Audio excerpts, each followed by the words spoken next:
Hello नमस्ते साथीहरू। आज मैले यही 2022 मा रिलिज भएको केजीएफ च्याप्टर 2 को एक्सप्लेनेसन लिएर आएको छु र तपाईहरुले यसको च्याप्टर 1 को एक्सप्लेनेसन अझैसम्म हेर्नु भएको छैन भने पहिला चाहिँ त्यही गएर हेर्नुस्, नत्र यो बुझ्न निकै नै गाह्रो हुन्छ र त्यसको लिंक भने मैले तल डिस्क्रिप्सनमा राखिदिएको छु। अनि अब भने अरु धेरै केही नभनी सिधै यसको एक्सप्लेनेसनमा जान्छु जुन अति नै इन्ट्रेस्टिङ छ। त्यसैले हाम्रो यो भिडियोलाई अन्तिमसम्म हेरेर साथ दिनु होला। Violence likes me. I can't avoid. यो मुभीको सुरुवातमै हामीलाई सानो रक्कीलाई देखाउँछ जसलाई उसकी आमाले सुताउने कोसिस गरिरहेकी हुन्छिन्। उनले भन्छिन् कि बाबु एउटा राजकुमार छ जो चम्किलो समुद्रको बीचमा एक्लै निडर भएर आफ्नो लक्ष्य प्राप्तिको लागि अगाडि हिँडिरहेको छ भन्दै छोरालाई कहानी सुनाउँदै सुताउने कोसिस गरिरहेकी हुन्छिन्। सानो रक्कीले त्यसपछि आमा समुद्र किन चम्किलो हुन्छ र भन्दा उसकी आमाले किनकि समुद्रको गहिराईमा त धेरै सुन हुन्छ नि, त्यसैले चम्किन्छ भनेर जवाफ दिन्छन्। र रक्कीले फेरि उनलाई आमा तिमीलाई सुन मन पर्छ हो, म एक दिन तिमीलाई दुनियाँमा भएको सबै सुन लिएर दिन्छु नि ल भन्दै सुनाउँछ। अनि त्यही सँगै मुभी यता प्रेजेन्ट समयमा आउँछ जहाँ आनन्द जसले केजीएफ च्याप्टर 1 मा कहानी सुनाइरहेका थिए उनले बाँकी कहानी अर्को दिन सुनाउने वालामा हुन्छन्। तर उनलाई भने त्यही राति नै हार्ट अट्याक आएकोले उनी सिरियस कन्डिसनमा हस्पिटलको आईसीयू मा हुन्छन् र उनी बाँच्ने चान्स पनि निकै नै कम हुन्छ।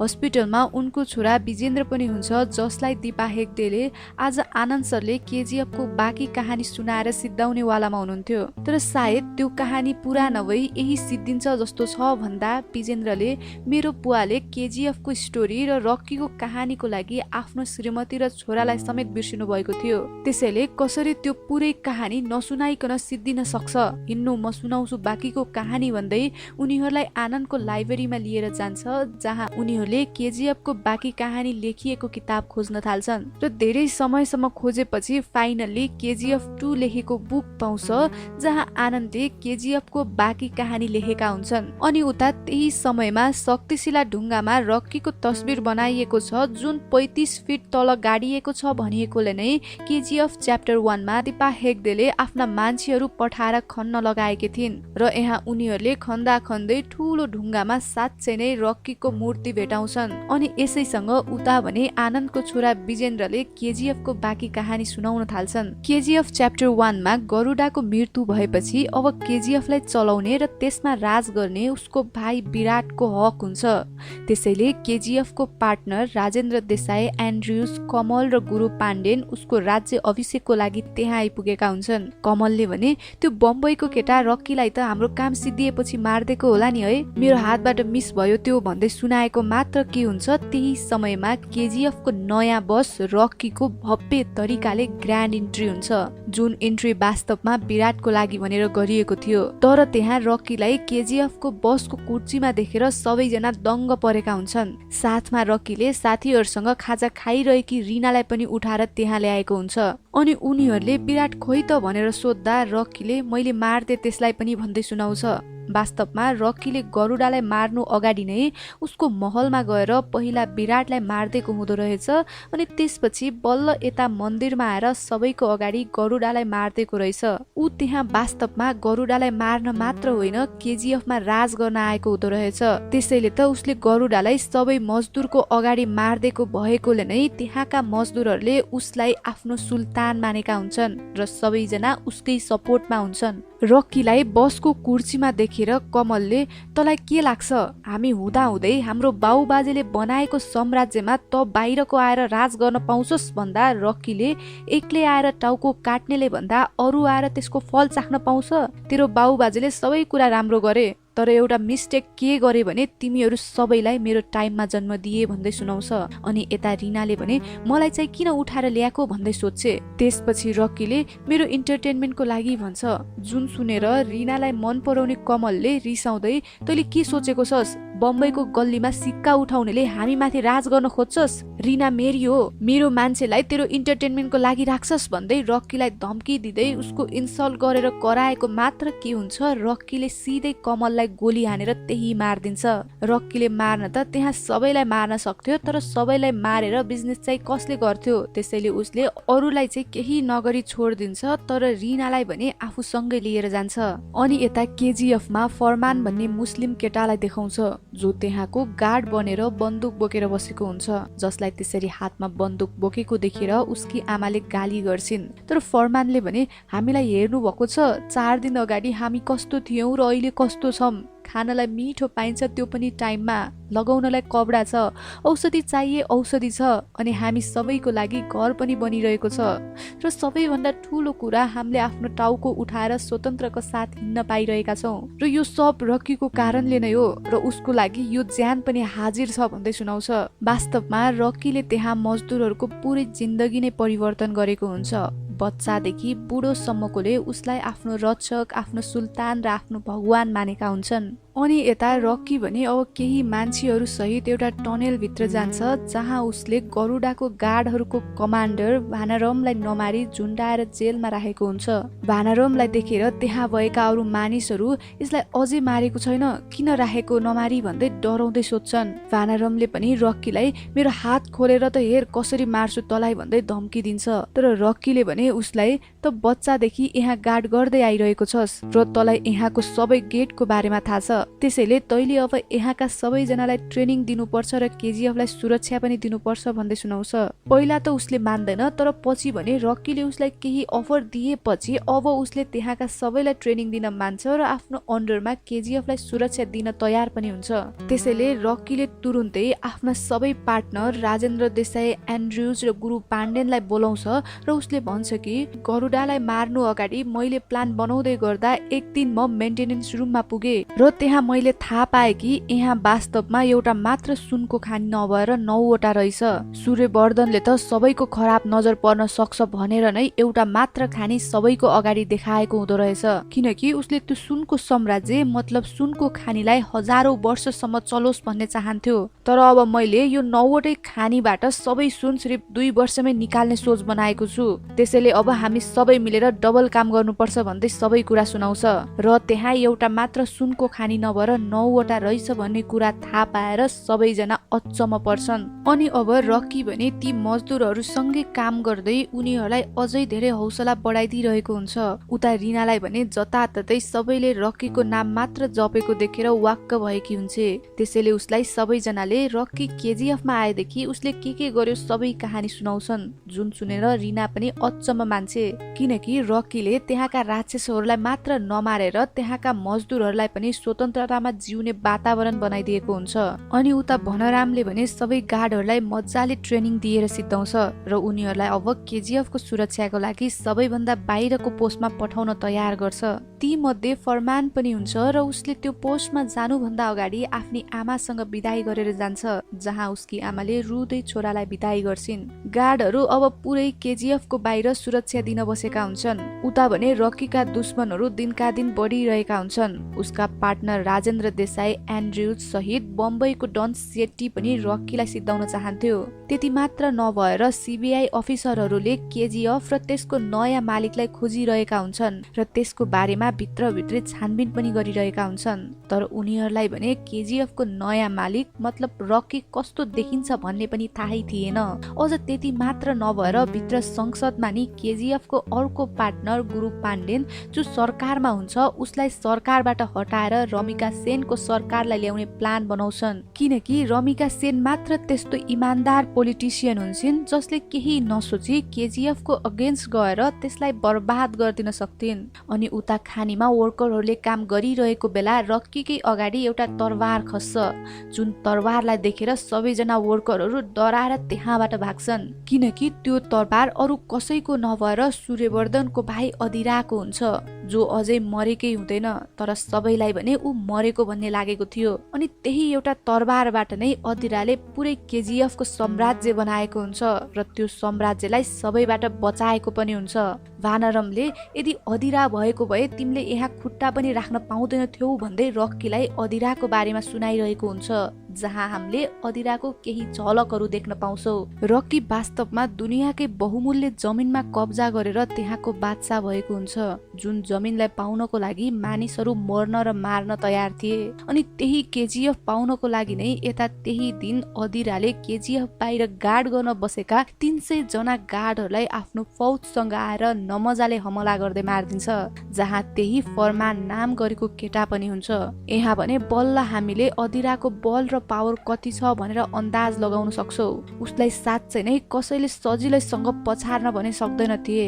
अनि अब भने रक्कीको अगाडि उसको अर्को दुश्मन अदिरा पनि पुरै तयारी अवस्थामा आफ्नो केजीएफलाई लिन आइपुगिसकेको हुन्छ र उसले यसरी केजीएफ बाहिर आफ्नो सैनिकलाई राख्छ र भित्रको सुनको ट्रकलाई बाहिर जानै दिँदैन। त्यसपछि भने अब यता केजीएफका सबै पार्टनरहरूलाई अदिरा जिउँदो छ भन्ने थाहा हुन्छ र उनीहरूले अदिरासँग मिलेर रक्कीलाई कसरी मार्न सकिन्छ भनेर प्लान बनाउँछन्, जहाँ पहिला रक्कीलाई केजीएफबाट बाहिर ल्याउनु पर्छ र बल्ल उसलाई मार्न सकिन्छ भनिएकोले नै रक्कीलाई बाहिर ल्याउनको लागि उनीहरूले पहिला रिनालाई बाहिर ल्याउने प्लान बनाउँछन् र उसको पछि पछि अवश्य नै रक्की पनि आइपुग्छ भन्दै सुनाउँछन्। अनि त्यही प्लान अनुसार नै उनीहरूले आफैसँग मिलेको पार्टनर राजेन्द्र देसाई मतलब रिनाको बुवाको हत्या गर्छन्, जुन कुरा न्युजमा पनि आइपुग्छ र त्यो न्युज यता रिनाले पनि सुन्छे। अनि ऊ त्यसपछि आतिएर रुँदै सिधै गाडी लिएर केजीएफ बाहिरतिर निस्किन्छे। त्यो कुरा यता रक्कीले थाहा पाएर ऊ पनि रिनाको पछि पछि आफ्नो गाडी लिएर केजीएफ बाहिर निस्किन्छ।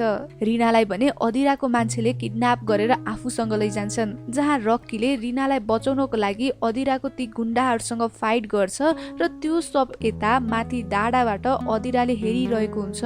उसले त्यही मौकामा आफ्नो बन्दुक लिएर रक्कीलाई गोली हानिदिन्छ अनि रक्की भने पुरै घायल भएर त्यही पल्टिन्छ।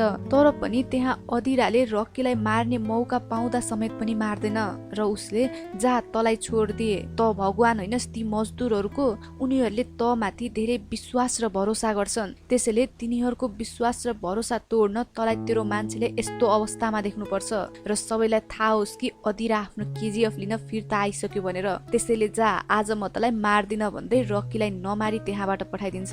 र हुन पनि यता रक्की जो उनीहरूको हिम्मत र हौसला हुन्छ उसलाई नै त्यस्तो अवस्थामा देख्दा सबै मजदुरहरू निकै नै दुखी हुन्छन् र साथमा अदिरा पनि जिउँदो भएको र उसले केजीएफ बाहिर बसेका सबै गार्डहरूलाई मार्देको खबर पाएर सबै मजदुरहरू निकै नै रुन थाल्छन् र त्यहाँ फरमानकी आमा पनि हुन्छन्, जो आफ्नो छोरालाई सम्झेर उनी पनि निकै नै रुन्छन्। रक्कीको हालत भने निकै नै खराब भएको हुन्छ र उसलाई गोली लागेको भएर ऊ त्यसको दुखाइले निकै नै पीडामा चिच्चाइरहेको पनि हुन्छ।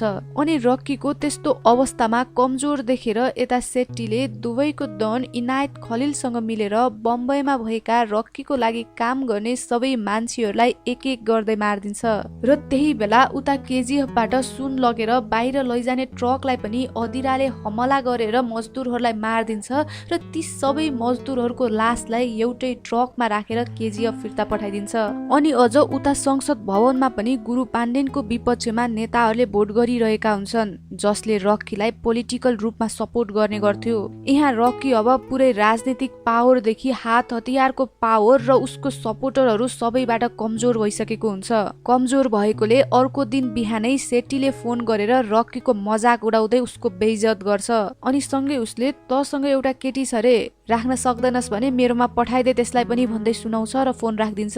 तर त्यति बेलै फरमानकी आमा आउँछिन् र रक्कीलाई, साहब मेरो छोरालाई ती राक्षसहरूले मारिदिए, थाहा छैन उसको लास कुन अवस्थामा कसले लुचिरहेछ भनेर, तिमीलाई सुल्तान बन्नुपर्ने होइन, त्यसको लागि भाग्य र आशीर्वाद चाहिन्छ। भाग्य त आफ्नो हातमा हुन्छ तर आशीर्वाद अरूको हातले दिनुपर्छ। यदि मेरो छोराको लासलाई ल्याइदेऊ भने तिमीलाई जे चाहिन्छ त्यही मिल्छ, एउटी आमाको आशीर्वाद छ तिमीलाई भन्दै सुनाउँछिन्।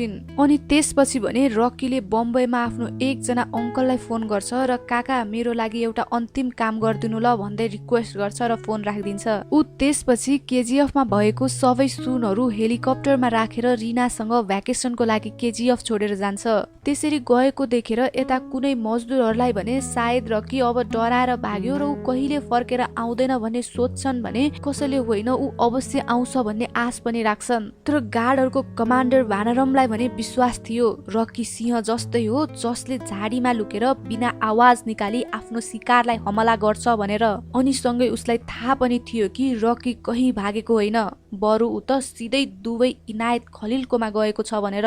हुन पनि साँच्चै नै रकी दुवै इनायत खलिलकोमा गएको हुन्छ र उसले त्यहाँ इनायत खलिलसँग भेटेर उसलाई बिजनेस डिल दिन्छ। तर इनायतले भने अब तेरो राजनीतिमा नि पावर छैन र अदिरा पनि केजीएफ लिन आइसक्यो, अब तेरो आफ्नै हालत नै खराब भइसकेको छ र त आफै नै भागेर यहाँ आइपुगेको छस्, कसरी लिन सक्छु तेरो अफर भन्दै बिजनेस अफर रिजेक्ट गर्छ।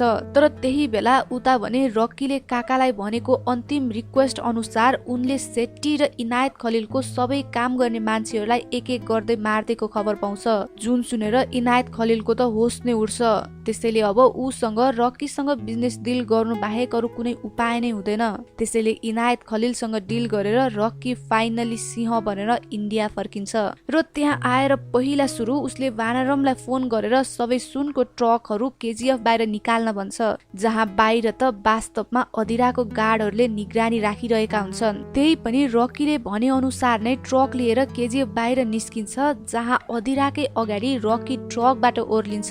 उसलाई देखेर अदिराको गार्डहरू हाँस्दै रकीतिर बन्दुक ताक्छन्, तर गोली चलाउनु भन्दा अगाडि नै ट्रकबाट उसको मान्छेहरू खतरनाक बन्दुक बोकेर उल्टै अदिरामाथि हमला गर्न तयार हुन्छन्। वास्तवमा रकीले त दुवै जाँदा केजीएफबाट लगेको सबै सुन त खतरनाक हतियार, बम बारुद र बन्दुकहरू किन्नको लागि पो लगेको हुँदो रहेछ। त्यसैले ऊ झनै पावरफुल हतियार लिएर आएको हुन्छ र अब भने यहाँ रकी र अदिराको सेनाबीच ठुलै फाइट हुन्छ, जहाँ अदिराले आफ्नो धेरै गार्डहरू गुमाउनु पर्ने हुन्छ र यहाँ अन्त्यमा अदिरालाई पनि पहिला रकीलाई लागे जसरी गोली लाग्छ। रकीले पनि यहाँ अदिरालाई मार्न सक्थ्यो, तर उसले पनि अदिरालाई जा तलाई छोडिदिए मार्दिन, तर यो क्षेत्र मेरो त्यो क्षेत्र तेरो नभन्, किनकि म आइसके, अब यो दुनियाँ नै मेरो हो भन्दै सुनाउँछ। अनि उता संसद भवनमा पनि रकीले सबै सभासदहरूलाई धम्काएर गुरु पाण्डेनकै पक्षमा भोट हाल्ने बनाउँछ। अनि यसरी फेरि राजनीतिमा पनि गुरु पाण्डेनको मार्फत आफ्नो पावर ल्याउँछ र उता बम्बई गएर उसले सेट्टीलाई पनि उसकै चेयरमा, जहाँ रकीले सानोमा छँदा त्यहाँ बसेर शासन गर्ने सपना देखेको थियो, त्यसमा आफ्नो खुट्टा राखेर सेट्टीलाई त्यही गोली हानेर मारिदिन्छ। त्यसपछि ऊ सबैतिर आफ्नो शासन चलाएर पावरमा भएपछि ऊ फाइनली फरमानकी आमाले भने अनुसार फरमान सहित ती सबैको लासलाई लिएर केजीएफ फर्किन्छ, जहाँ सबैजना लासलाई देखेर निकै नै रुन्छन् र फरमानकी आमाले रकीलाई एउटी आमाको आशीर्वाद छ तिमीलाई, कसैले पनि तिमीलाई रोक्न र छेक्न सक्दैन र ईश्वरले तिम्रो सबै मनोकामना पूरा गरिदियोस् भन्दै आशीर्वाद दिन्छन्। यसरी रकी अब फेरि पुरै पावरफुल भएको हुन्छ। अब यसरी 3 वर्ष बित्छ र उसले नै अहिलेसम्म केजीएफमा राज गरिरहेकै हुन्छ र उसले केजीएफमा आफ्नो पुरै साम्राज्य नै बनाएको हुन्छ। तर अब इलेक्सन आउन लागेको थियो, जहाँ रमिका सेनले जित्ने पक्का नै हुन्छ। त्यसैले गुरु पाण्डेनले रकीसँग रमिका सेनलाई पनि मारिदिए राम्रो हुन्छ, नत्र उसले पछि तिमीलाई बर्बाद गरिदिन्छ भन्दै सुनाउँदा रकीले म महिला र बच्चालाई हात उठाउँदिन, त्यो मेरो सिद्धान्तमै पर्दैन भनेर सुनाउँछ। अनि अब फाइनली गुरु पाण्डेनको सरकार ढलेर रमिका सेनको सरकार आउँछ, जहाँ रमिका सेन देशको प्रधानमन्त्री हुन्छन् र उनले पुरै निष्ठा र इमानदारीको साथ कसैसँग नडराएर निडरताले सरकार चलाउन थाल्छिन्। उनी नै रकी र केजीएफलाई सिद्धाएर नयाँ परिवर्तन ल्याउने व्यक्तिमा पर्थिन्। त्यसैले सबैको आशा र भरोसा रमिका सेन माथि नै थियो। अनि एक दिन भने सीबीआई अफिसर रमिका सेनलाई भेट्न आउँछन् र उनले रकीको बारेमा सबै कुरा सुनाउँछन् कि ऊ कतिको पावरफुल छ र ऊ केजीएफ वरिपरिका गाउँको 15 लाख व्यक्तिहरूको भगवान नै भएको छ भन्दै। अनि साथमा ऊ सम्म पुग्नको लागि भने हामी पहिला ती 15 लाख व्यक्तिलाई पार गर्नुपर्ने हुन्छ। उनीहरू रकीको लागि मर्न र मार्न तयार छन्, तर रकीलाई उनीहरूले छुन पनि दिँदैनन्। उसले केजीएफमा आफ्नो छुट्टै साम्राज्य बनाएको छ, जुन कस्तो देखिन्छ के छ कसैलाई पनि थाहै छैन। उसले त्यहाँ कसैलाई पनि प्रवेश गर्नै दिँदैन।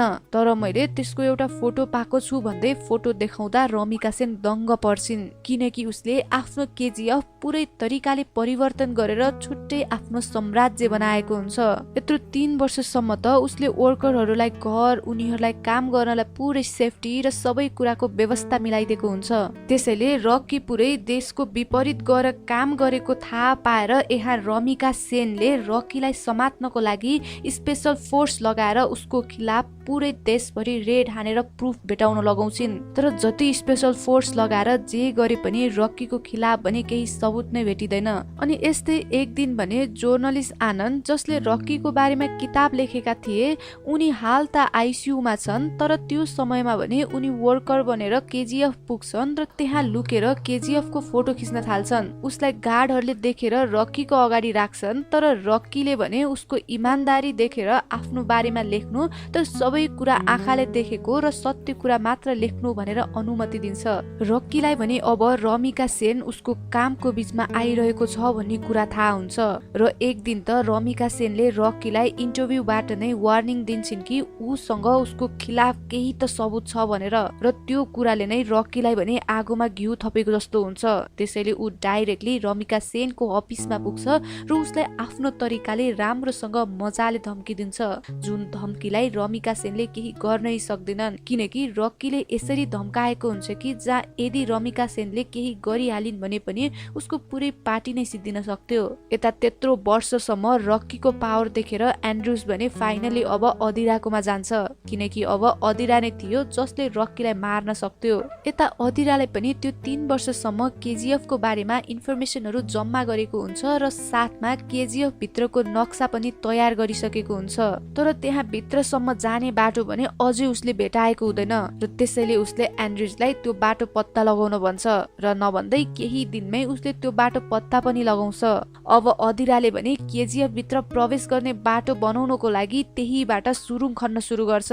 अनि यता भने रक्कीको झन्झन बढ्दो पावर र उसको दुनियाँ जित्ने इच्छालाई देखेर उसको काकाले आखिर तैले किन यति पाउँदासम्म नि कसको लागि गरिरहेछस्, किन गरिरहेछस् भनेर सोद्धा रक्कीले सबैलाई आफ्नो आमाको लागि भन्दै आमाले देखाएको सपना र उनले मर्ने बेला आफूलाई दिएको कसम नै पूरा गर्नलाई यतिसम्म गरेको भन्दै सुनाउँछ। यता भने अब रिना पनि रक्कीलाई माया गर्न थालिसकेको हुन्छ, त्यसैले उनीहरूले फाइनली बिहे पनि गर्छन् र राम्रोसँग दुवैजनाले जिन्दगी बिताइरहेका पनि हुन्छन्। अनि यस्तै एक दिन रिना प्रेग्नेन्ट हुन्छ र उसले त्यो खबर रक्कीलाई सुनाउँछ, जुन सुनेर रक्की र रिना दुवैको आँखामा आँसु झल्किन्छ। तर त्यही समय उता अदिराले सुरुङ खनेर पनि रक्की भएको ठाउँसम्म पुग्छ र रक्कीले आफ्नो खुसी देखाउन नपाउँदै त्यहाँ अदिराले हमला गर्छ, जुन हमलामा रिनालाई अदिराको हातबाट गोली लागेर रिनाको त्यही मृत्यु हुन्छ। एकैछिन त रक्कीले रिना र रिनाको पेटमा भएको आफ्नो बच्चालाई छोएर आँखाबाट आँसु निकाल्छ, तर पछि भने उसले आफ्नो सबै रिस अदिरामाथि देखाउँछ, जहाँ अदिरा र रक्की बीच ठुलो फाइट हुन्छ र यहाँ अन्त्यमा उसले अदिरालाई त्यही घाँटी निचरेर मारिदिन्छ र यो फाइटमा एन्ड्रुजको पनि मृत्यु हुन पुग्छ। रक्कीको यहाँ अब सबै दुश्मनहरूको मृत्यु भइसकेको थियो, तर पनि अझ एउटा दुश्मन भने अझै बाँकी हुन्छ। त्यसैले उसले अदिरा र उसको सैनिक कुन खानीबाट यहाँ प्रवेश गरे भनेर सोद्धा 3 नम्बर खानीबाट भन्दै जवाफ दिन्छन् र त्यसपछि ऊ केही नसोची त्यहाँबाट डाइरेक्टली संसद भवनमा पुग्छ, जहाँ रमिका सेनले बरु म प्रधानमन्त्री पदबाट हट्न तयार छु तर रक्की विरुद्ध म डेथ वारेन्ट निकाल्छु भन्दै भाषण दिइरहेकी हुन्छन्। त्यही बेला घायल सिंह जस्तो भएर रक्की बन्दुक लिएर भित्रै प्रवेश गर्छ, जसलाई देखेर सबै नेताहरू डराएर भाग्छन्, तर रमिका भने त्यही उभिन्छन्। अनि रक्कीले त्यसपछि रमिकातिर बन्दुक ताकेर गोली हान्छ, तर त्यहाँ उसले रमिकालाई नभएर गुरु पाण्डेनलाई गोली हानेर त्यही मारिदिन्छ, किनकि वास्तवमा यहाँ हामी सबैलाई र खुद रक्कीलाई पनि बल्ल थाहा हुन्छ कि सूर्यवर्धनको हार्ट अट्याक पछि नै गुरु पाण्डेनले अदिरासँग मिलेर गरुडामाथि हमला गरेको हुँदो रहेछ, तर त्यहाँ गरुडा भने बस्न पुग्छ र पछि खुद अदिराले नै आफूमाथि हमला गरेर सबैको अगाडि आफू मरेको जस्तो बनाएको हुन्छ र यसको सबै प्लान गुरु पाण्डेनकै हुँदो रहेछ। अनि यसरी आफै इलेक्सनमा हार्नु र सेट्टी र इनायत खलिललाई मिलाउनु अनि रक्कीले केजिएफमा शासन गर्न थालेपछि अदिरालाई फेरि बोलाउनु र अदिरालाई केजिएफ भित्र प्रवेश गर्ने बाटो समेत देखाउनु, अनि यहाँसम्म कि रक्कीलाई खुद केजिएफ तिरको बाटो देखाउने पनि गुरु पाण्डेनकै मास्टर प्लान हुँदो रहेछ, ताकि रक्कीको हातबाट केजिएफ तिर नजर लगाउने सबैको मृत्यु मृत्यु होस् र पछि रक्कीलाई मारेर आफू केजीएफमा शासन गर्न पाइन्छ भनेर। अब भने फाइनली रक्कीले पार्लियामेन्टमै आएर सबैको अगाडि हमला गरेकोले रमिका सेनले सबैलाई बोलाएर उसको डेथ वारेन्टमा साइन गर्छे र यस्तो क्रिमिनलको बारेमा इतिहासमा कुनै पनि नामो निशान नै नहोस् भन्दै उसको सबै चिजलाई नष्ट गरिदिने अर्डर पनि दिन्छे। अनि यो त्यही सिन हुन्छ जुन सिन केजीएफ च्याप्टर 1 को फर्स्टमै देखाइएको थियो। यता भने रक्कीले रिनाको अन्तिम संस्कार गर्छ र उता केजीएफबाट सबै मानिसहरू बाहिरतिर निस्किन्छन् अनि इन्डियन आर्मीहरू रक्कीलाई खोज्दै उसलाई मार्नको लागि उसको महलसम्म पुग्छन्। तर त्यहाँ भने रक्की नै हुँदैन र ऊ कहाँ छ र कुन अवस्थामा छ भन्ने कुरा कसैलाई पनि थाहै थिएन। तर एकछिन पछि भने रक्कीलाई देखाउँछ जसले भयभरको सबै सुन लिएर जहाजमा समुद्रको बीचमा हुन्छ र उसले आफै नै इन्डियन अफिसरहरूलाई आफू त्यहाँ छु भन्ने खबर दिएको हुन्छ, जुन सुनेर रमिका सेनले रक्कीलाई त्यही समुद्रको बीचमै ब्लास्ट गरेर मारिदिने अर्डर दिन्छन्। अनि यता भने रक्कीले अन्तिम अवस्थामा आफ्नी आमालाई सम्झिन्छ र यसरी यहाँ त्यो दिन दुईवटा घटना गर्छन्। केजीएफलाई पनि आर्म फोर्सले ब्लास्ट गरेर सिद्धाइदिन्छ र ऊ पनि सिद्धिन्छ। तर समुद्रको बीचमा भएकोले रक्कीको लासलाई भने भेटाउँदैनन्। अनि यता अन्त्यमा थाहा हुन्छ कि रक्कीले इन्डियामा मात्र नभएर युएसए, इन्डोनेसियन जस्तै अरू थुप्रै 16वटा देशहरूमा पनि क्राइम गरेको हुँदो रहेछ र ऊ इन्डियाको मात्र बिगेस्ट क्रिमिनल नभएर पुरै इन्टरनेसनल रूपमै खोजी गरिरहेको क्रिमिनल पो हुँदो रहेछ। उसलाई खोज्दै युएस र इन्डोनेसियाबाट आएका केही अफिसरहरूले रमिका सेनलाई सुनाइरहेका हुन्छन्। अनि यता फेरि प्रेजेन्ट समयलाई देखाउँछ जहाँ त्यही न्युज 24 को एजेन्सीमा काम गर्ने पिउनले आनन्दको लाइब्रेरीमा फेरि अर्को बुक देख्छ जहाँ केजीएफ च्याप्टर 3 भनेर लेखिएको हुन्छ र यसरी नै यो मुभीको समाप्त पनि यही हुन्छ।